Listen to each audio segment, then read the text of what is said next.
Okay, आज हम start करते हैं इस पॉइंट से। लास्ट लेक्चर में हम लोगों ने कवर किया था, SN1 को भी कवर कर लिया था और SN2 रिएक्शंस को भी हम लोगों ने कवर कर लिया था, लेकिन हमारे कुछ पॉइंट्स जो हैं वो रह गए थे। पॉइंट्स हमारे जो रह गए थे वो ये रह गए थे कि हमारे पास अगर फॉर एग्जांपल हम ये कहते हैं कि SN1 जो है वो टर्शरी अल्काइल हैलाइड्स को फेवर करता है, तो क्यों करता है? कुछ रीजनिंग पॉइंट्स मैंने आपको दिए थे, लेकिन आज कुछ और पॉइंट्स मैं आपके लिए लेकर आई हूँ। इसके बाद हम लोगों ने कहा था कि हमारे पास जो SN2 रिएक्शंस हैं वो फेवर करते हैं प्राइमरी को और सेकेंडरी को।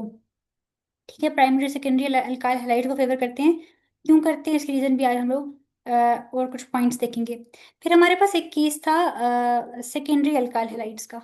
सेकेंडरी अल्काइल हैलाइड्स का हम ये कहते हैं कि ये हमारे पास SN1 को भी फेवर करते हैं और SN2 को भी फेवर करते हैं। कैसे करते हैं, क्यों करते हैं, कौन सी कंडीशंस होती हैं, इन पॉइंट्स को भी आज हम लोगों ने डिस्कस करना है। सो हम स्टार्ट करते हैं इस पॉइंट से कि आपकी बुक में एक टॉपिक है pretending SN1 and SN2 means के कौन से आपके पास फैक्टर्स हैं जिनकी बेसिस पे ये डिसाइड किया जाता है कि कौन SN1 को फेवर करेगा और कौन SN2 को फेवर करेगा। ठीक है, सो हमारे पास थ्री फैक्टर्स हैं। The first one is the nature of the electrophile.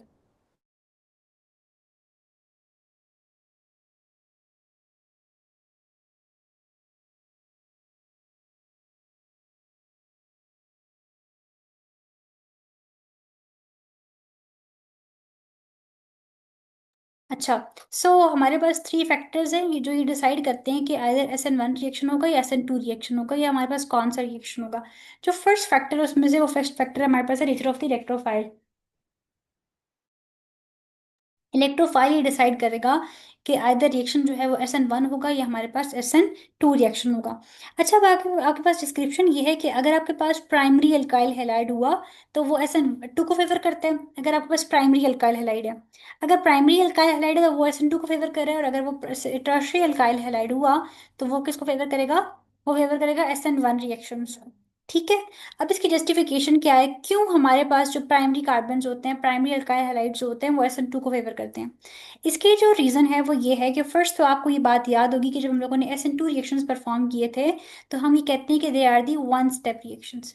ठीक है, ऐसी बात थी ना, ये हमारे पास वन स्टेप रिएक्शन थे। एक ही स्टेप में जो है वो न्यूक्लियोफाइल आके अटैक भी करते हैं। फर्स्ट उसी स्टेप में हमारे पास जो है हम ये कहते हैं कि जो लीविंग ग्रुप है वो लीव भी कर जाएगा, और उसके बाद जो है वो न्यूक्लियोफाइल आके अटैक भी कर देगा। ये दोनों काम हमारे पास वन स्टेप के अंदर ही होंगे। वो रिएक्शंस हमारे पास SN2 रिएक्शंस होते हैं।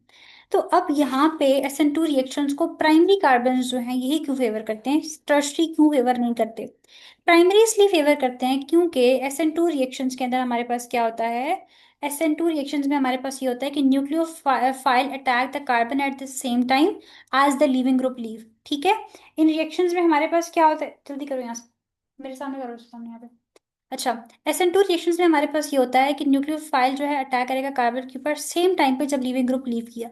ठीक है, तो जब हमारे पास ये दोनों काम सेम टाइप टाइम में हो रहे होते हैं, दो काम हो रहे हैं एट ए टाइम, हमारे पास जो है वो लीविंग ग्रुप लीव भी करे और हमारे पास न्यूक्लियोफाइल के ऊपर एक कार्बन जो है वो अटैक भी करे, तो इसीलिए ये SN2 को फेवर कर, SN2 रिएक्शंस जो हैं वो प्राइमरी कार्बन को फेवर करते हैं, क्योंकि आपको पता है प्राइमरी कार्बन के अंदर कोई हिंड्रेंस नहीं होती।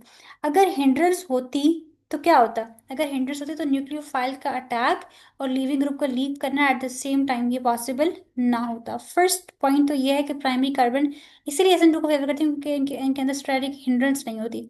For this to work the nucleophile needs free direct access to the carbon atom. अगर देखो हमारे पास बहुत हिंड्रेंस होती तो न्यूक्लियोफाइल का अटैक पॉसिबल ना होता। ठीक है, in a primary carbon there are favoured bulky groups around it.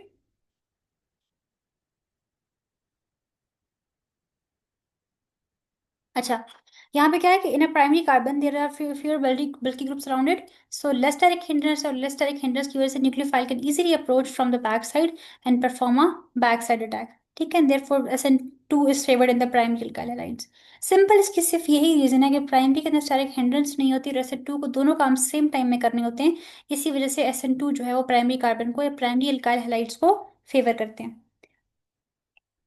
अच्छा, इसके बाद हमारे पास क्या होता है, टर्शरी कार्बन। अब टर्शरी कार्बन में क्या होता है, टर्शरी यानी कि SN1 जो कार्बन होते हैं उनमें हमारे पास क्या होता है, इन SN1 the leaving group leaves first. पहले तो हमारे पास लिविंग ग्रुप लीव कर जाता है और कार्बोकेटाइन बनता है। और ये जो कार्बोकेटाइन बनता है वो कौन सा कार्बोकेटाइन होता है, टर्शरी कार्बोकेटाइन होता है। अब ये टर्शरी कार्बोकेटाइन जो है वो एक स्टेबल कार्बोकेटाइन है। ठीक है। यहाँ पे टर्शरी कार्बन SN1 को फेवर इसीलिए करा होता है क्योंकि यहाँ पे फर्स्ट कार्बोकेटाइन की फॉर्मेशन होनी होती है, उसके बाद न्यूक्लियोफाइल का अटैक होता है। अब जो यहाँ पर टर्शरी कार्बोकेटाइन बन जाएगा उसके बाद वो एक हाईली स्टेबल कार्बोकेटाइन है, मैंने आपको पहले ही बताया था। इसमें इंडक्टिव इफेक्ट इसकी रीजन है, हाइपर कंजुगेशन इसकी रीजन है। तो हमारे पास टर्शरी कार्बोकेटाइन में क्या होता है कि पहले लीविंग ग्रुप लीव करता है, उसके बाद वो लीविंग ग्रुप बहुत ही स्टेबल होता है। स्टेबल की रीजन जो है वो इंडक्टिव इफेक्ट भी है, हाइपर कंजुगेशन भी है। और जब वो लीव कर जाएगा तो इजीली न्यूक्लियोफाइल आके अटैक कर सकता है। ठीक है। इसमें SN1 में टर्शरी कार्बन होने की वजह से और न्यूक्लियोफाइल का अटैक जो कि सेकेंड स्टेप में जाके हो रहा होता है, तो यहाँ पे हमारे पास यही होता है कि इसीलिए ये जो टर्शरी अल्काइल हैलाइड्स उनको फेवर करे होते हैं। क्योंकि अगर हमारे पास,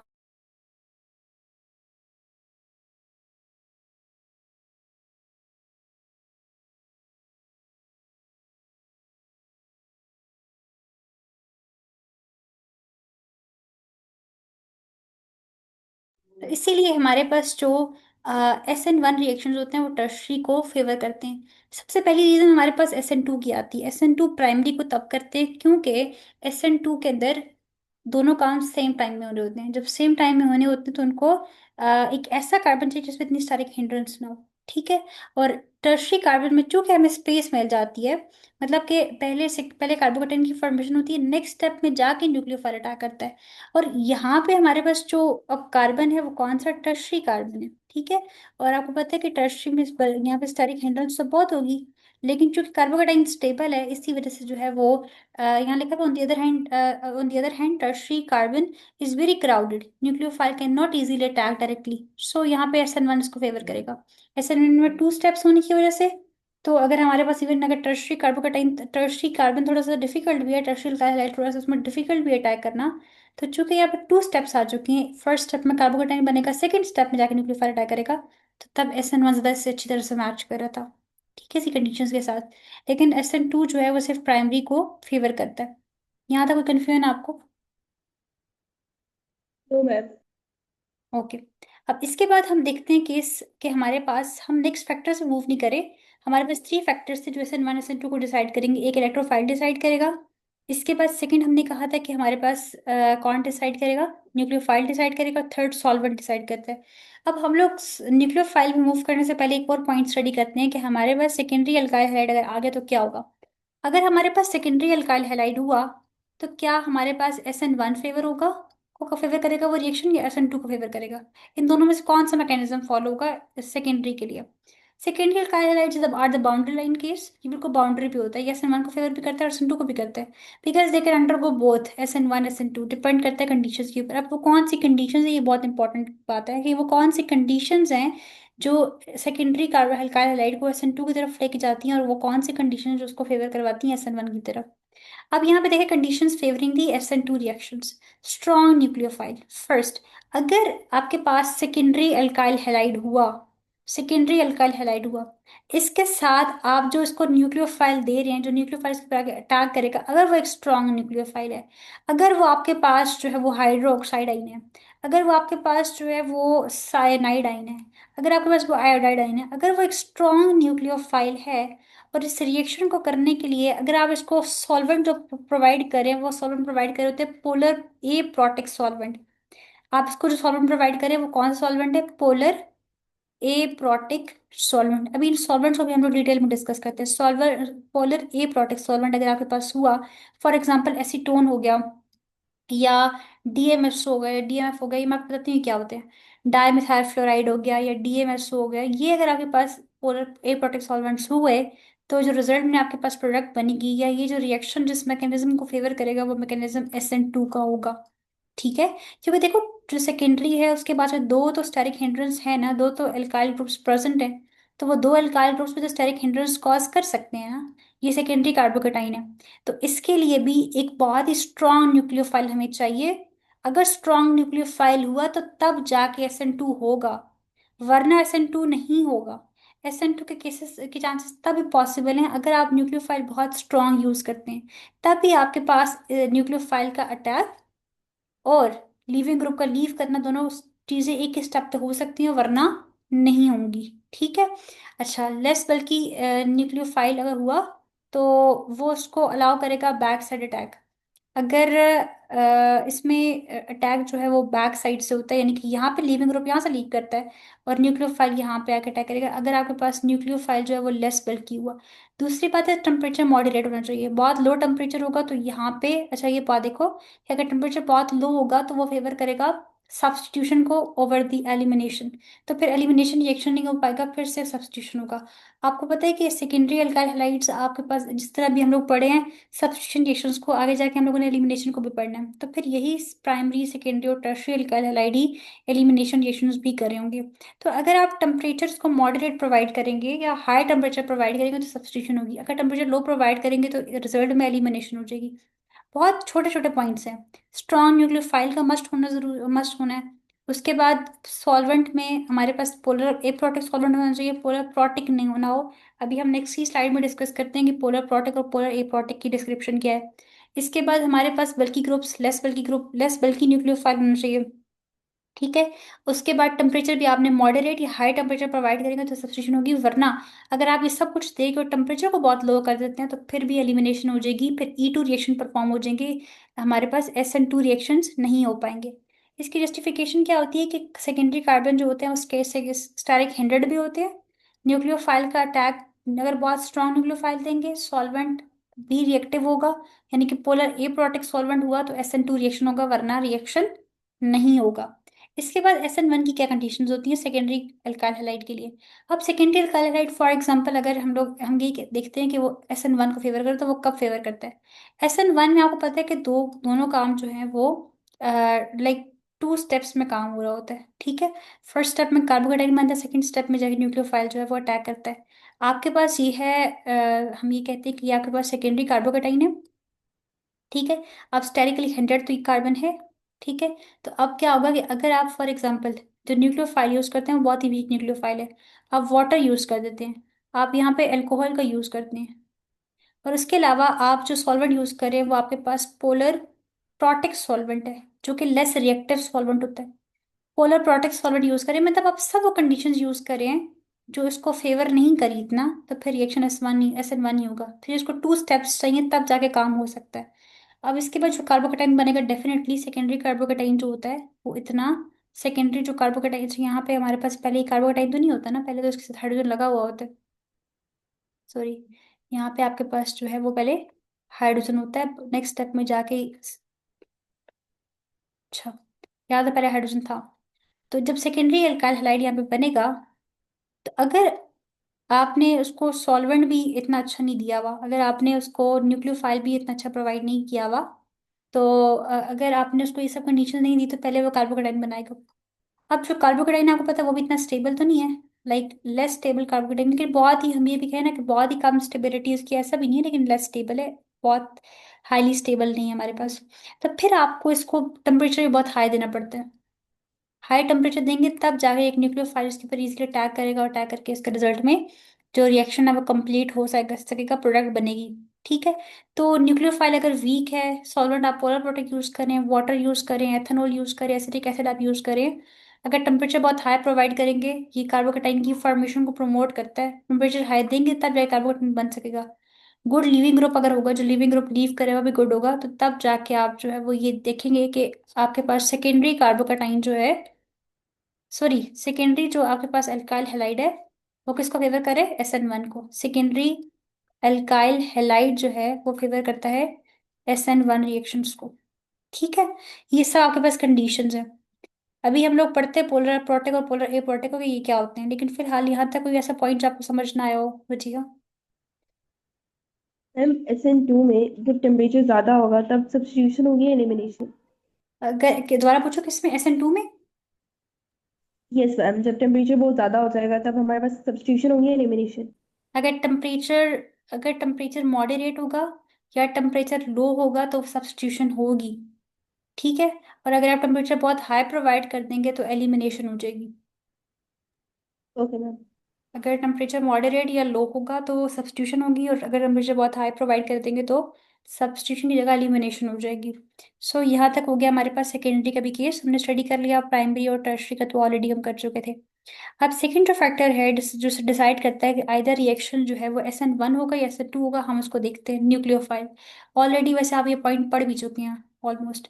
अगर आप बहुत ही पावरफुल न्यूक्लियोफाइल यूज करेंगे तभी वन स्टेप में दोनों काम हो सकते हैं। देखो इस चीज को ना हमने क्लेम नहीं करना, हमने इसको मेमोराइज नहीं करना, हम चीजों को समझना है, कॉन्सेप्ट क्लियर करना है।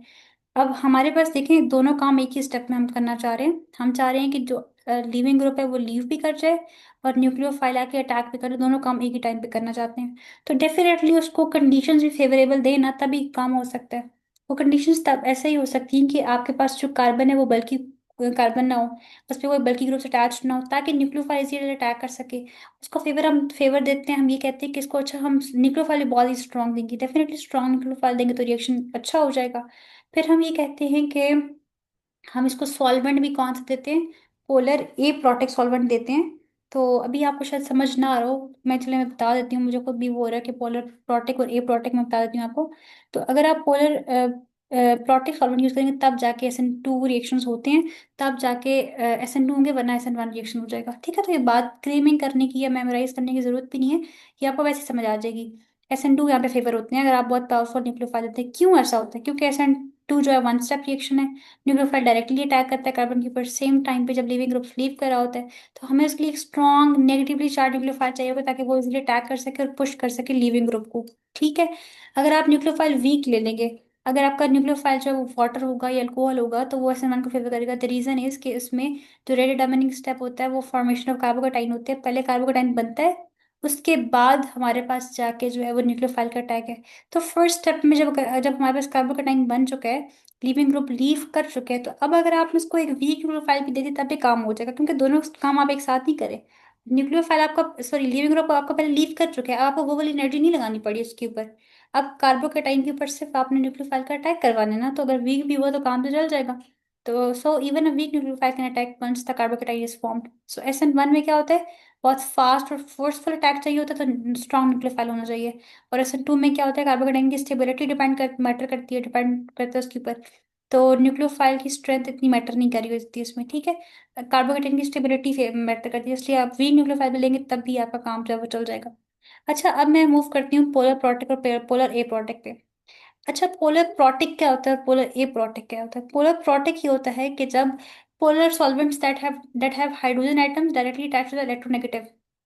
आपको पता है कि फ्लोरीन इलेक्ट्रोनेगेटिव एटम है, आपको पता है ऑक्सीजन इलेक्ट्रोनेगेटिव एटम है, आपको पता है नाइट्रोजन इलेक्ट्रोनेगेटिव एटम है। अगर इसके साथ डायरेक्टली आप हाइड्रोजन को अटैच कर देते हैं तो ये बन जाता है आपके पास सॉल्वेंट, कौन सा? Polar protic solvent. और अगर आप इसके साथ डायरेक्टली अटैच नहीं करते, फ्लोरीन के साथ, ऑक्सीजन के साथ या नाइट्रोजन के साथ डायरेक्टली आप हाइड्रोजन का अटैच नहीं करवा रहे, दिस मीन्स कि ये पोलर ए प्रोटिक है। ए का मतलब होता है एब्सेंट। केमिस्ट्री में, फिजिक्स में, बायो में कहीं भी ए आ जाए, किसी एक टर्म के साथ ए बन के आ जाए, तो इसका मतलब यहाँ पे होता है एब्सेंट। यानी कि यहाँ पे पोलर नेचर इसकी एब्सेंट है, यहाँ पे हाइड्रोजन नहीं है। ठीक है। अच्छा, अब क्या होता है कि अगर नहीं है तो उसका हमें क्या फायदा, और अगर है तो उसका हमें क्या नुकसान है? अब अगर पोलर प्रोटेक्ट सॉल्वेंट्स होंगे उसका हाइड्रोजन मस्ट होगा।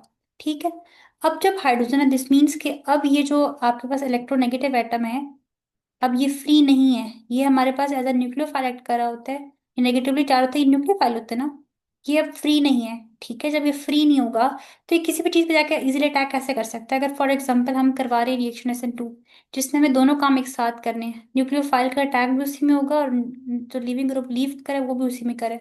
अगर वहां पे अगर आप पोलर प्रोटेक्ट यूज करना शुरू कर देते हैं, पोलर प्रोटेक्ट से तो ऑलरेडी हाइड्रोजन अटैच है, तो जब रिएक्शन का एक मैकेनिज्म, इंटरनल मैकेनिज्म अगर आप देखें, तो पहले क्या होगा कि पहले हाइड्रोजन इस फ्लोरीन से सेपरेट आउट होगा, उसके बाद जाके न्यूक्लियोफाइल, तब ये न्यूक्लियोफाइल बनेगा, और न्यूक्लियोफाइल बनने के बाद फिर ये अटैक करेगा। तो हमारे पास ना टाइम तो नहीं है। हम तो कहते हैं कि दोनों काम एक साथ हों, और एक साथ करने का मकसद है ताकि जल्दी फास्ट रिएक्शंस हमारे पास हों। तो अगर आप सॉल्वेंट जो है वो पोलर यूज कर रहे हैं तो डेफिनेटली फिर ये काम नहीं हो सकता। तो इसलिए इसकी एग्जांपल में आता है water, alcohols, acidic acid, they all are polar protic solvents है। देखो इसमें हाइड्रोजन अटैच है। इनकी प्रॉपर्टीज ये होती हैं कि हाइड्रोजन बॉन्ड, इनके can form hydrogen bond with the solutes. H ने इससे बॉन्ड बनाया हुआ, ये सबके साथ क्या कहते हैं, हाइड्रोजन बॉन्ड बनाता है। और आपको पता है हाइड्रोजन बॉन्ड एक स्ट्रॉन्ग बॉन्ड होता है, उसको ब्रेक करने में बहुत टाइम लगता है। Stabilise both the cation and the एनाइन्स।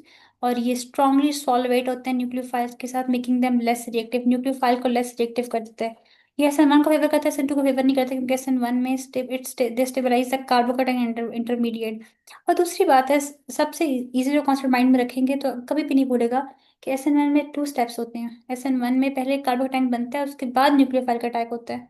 तो पहला जब दो काम सेपरेटली हो रहे होते हैं, तो अगर फॉर एग्जांपल हाइड्रोजन अटैच हुआ भी, तो जब तक सेकंड स्टेप में न्यूक्लियोफाइल ने अटैक करना, उस टाइम तक न्यूक्लियोफाइल अपने आप प्रिपेयर कर लेगा ना, अपने आप को सेपरेट कर लेगा इस फ्लोरीन से, और फ्लोरीन बाद में जाके अटैक कर देगा।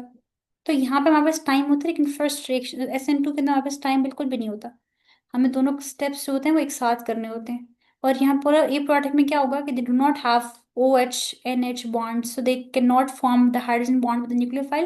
इसकी एग्जांपल है एसीटोन, इसकी एग्जांपल है डाइमिथाइल सल्फोक्साइड, इसकी एग्जांपल है डाइमिथाइल फॉर्मामाइड, इसकी एग्जांपल होती है एसिटोनाइट्राइल। ठीक है, ये तमाम एग्जांपल्स हैं पोलर ए प्रोडक्ट की। Can not form the hydrogen bond with the nucleophile, solvate the cation well but lease A9. ठीक है, ये इससे कैटाइन साइड पे हो जाता है, और एनाइन जो है वो सेपरेट हो जाएगा, एनाइन फ्री हो जाएगा, न्यूक्लियोफाइल फ्री हो जाता है।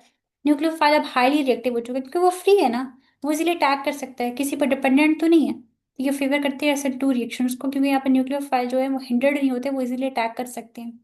ये आपके पास कॉन्सेप्ट था पोलर प्रोटिक का और पोलर ए प्रोटिक सॉल्वेंट्स का। कोई कंफ्यूजन, कोई पॉइंट समझ ना आया हो आपको? तो मैम सब क्लियर है। ठीक है, आगे मूव करते हैं नेक्स्ट पे, that the nature of solvent. The nature of solvent में क्या होता है?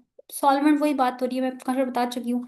पोलर ए प्रोटेक हुआ तो SN2 को फेवर करेगा, पोलर प्रोटेक हुआ तो SN1 को फेवर करेगा, क्योंकि इसमें हाइड्रोजन अटैच होता है, वो फ्री नहीं होता, डिपेंडेंट होता है किसी के ऊपर, उसका पहले फ्री होना पड़ता है, तब जाके वो अटैक करेगा।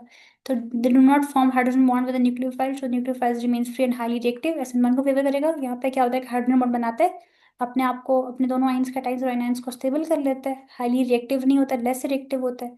और लेस रिएक्टिव होने की वजह से, but they stabilize the carbocation intermediate form in the SN1, but they also trap or solvate the nucleophiles, making them weaker and not suitable for the SN2 reactions. So SN2 wants the nucleophile to stay strong, best in the polar aprotic solvents, जबकि SN1 में क्या होता है, it needs a stable carbocation, best in the polar protic solvent. ये polar protic के अंदर जो है वो बेस्ट होते हैं। सो ये होता है हमारे पास nature of the solvents. 3 factors हैं जो डिसाइड करेंगे रिएक्शन, आइदर रिएक्शन हमारे पास SN1 होगा या SN2 होगा। तो उसमें हमारे पास जो है वो नेचर ऑफ इलेक्ट्रोफाइल मैटर करती है, नेचर ऑफ न्यूक्लियोफाइल मैटर करता है, और उसके अलावा हमारे पास नेचर ऑफ सॉल्वेंट मैटर करता है। यहाँ तक हो गया हमारे पास सारा कॉन्सेप्ट। अब इसके बाद हम लोगों ने स्टार्ट करनी है एलिमिनेशन रिएक्शंस को। कोई कंफ्यूजन है आपको यहाँ तक, कोई पॉइंट जो क्लियर ना हुआ हो? तो मैम सब क्लियर है। ठीक है, आगे हम जंप करते हैं नेक्स्ट टॉपिक पे, जो कि हमारे पास है एलिमिनेशन रिएक्शंस। अब कुछ रिएक्शंस ऐसे होते हैं जिनमें हम लोग टेम्परेचर इतना प्रोवाइड कर देते हैं कि सब्स्टिट्यूशन नहीं हो सकती, बल्कि सब्स्टिट्यूशन की जगह एलिमिनेशन फेवर कर दी जाती है। ठीक है, ग्रुप एलिमिनेट कर जाता है और सेकंड ग्रुप आके अटैच हो जाता है। सब्स्टिट्यूट नहीं करता, यानी उसको रिप्लेस नहीं करता ऑलरेडी प्रेजेंट ग्रुप को, बल्कि जो पहले वाला ग्रुप था वो एलिमिनेट कर जाएगा और एक न्यू ग्रुप आके अटैच हो जाएगा हमारे पास। उनको हम कहते हैं एलिमिनेशन रिएक्शन। इनकी सबसे बड़ी रीजन ये होती है कि हम लोग टेम्परेचर इतना प्रोवाइड कर देते हैं कि रिएक्शन सब्स्टिट्यूशन की जगह एलिमिनेशन हो जाएगी। अच्छा, अब हम स्टार्ट कर रहे हैं एलिमिनेशन रिएक्शंस को। एलिमिनेशन रिएक्शन के 2 टाइप्स के होते हैं हमारे पास। हमारे पास एक होता है E1 रिएक्शन और एक होते हैं हमारे पास क्या, E2 रिएक्शंस। पहले हम देखेंगे E1 को, देन हम लोग मूव करेंगे towards the E2। Elimination reactions E1, one इसलिए कहते हैं because they are the unimolecular reactions. Unimolecular है, मीन्स के 2 स्टेप रिएक्शन है, क्योंकि देखो यूनिमोलिकुलर तब भी कोई चीज हो सकती है ना, कि हम उसको यूनिमोलिकुलर इसलिए कहते हैं क्योंकि फर्स्ट स्टेप में सिर्फ क्या होगा कि वो कार्बोकेटाइन की फॉर्मेशन होती है। और जब फर्स्ट स्टेप में से हमारे पास सबस्ट्रेट और वो कार्बोकेटाइन में कन्वर्ट हो रहा है, तो वही रेट डिटर्मिनिंग स्टेप है। स्लो स्टेप है फर्स्ट स्टेप, वही रेट डिटर्मिनिंग स्टेप है। रेट भी हमारे पास सिर्फ डिपेंड करेगा फर्स्ट स्टेप के ऊपर, नीचे सबस्ट्रेट पे, तो सिर्फ उसको हम लोग तभी कहते हैं कि वो यूनिमोलिकुलर है। अब मैं इसको स्टार्ट करती हूँ। अब अच्छा, एक और बात, ये SN1 और E1 जो है ऑलमोस्ट सेम होते हैं। SN1 और E1 ऑलमोस्ट सेम होते हैं, इनमें डिफरेंस सिर्फ टेम्परेचर का आ जाता है। टेम्परेचर हाई करने की वजह से SN1 की जगह पे E1 हो जाएगा, बाकी सारी वही सेम वही कंडीशंस होती हैं। सो E1 का फर्स्ट पॉइंट सेम हो गया, यूनिमोलिकुलर है। सेकंड पॉइंट भी सेम होगा कि 2 स्टेप रिएक्शन है।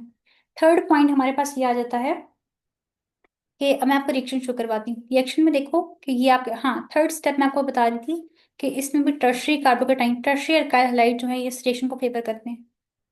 ठीक है, इसको भी टर्शरी कार्बोकेटाइन जो है वो फेवर करते हैं। अब हम लोग रिएक्शन देखते हैं। ये कार्बन है, ये एक टर्शरी कार्बन है, यहाँ पे तमाम अल्काइल ग्रुप अटैच है, और एक यहाँ पे एक हेलोजन अटैच है।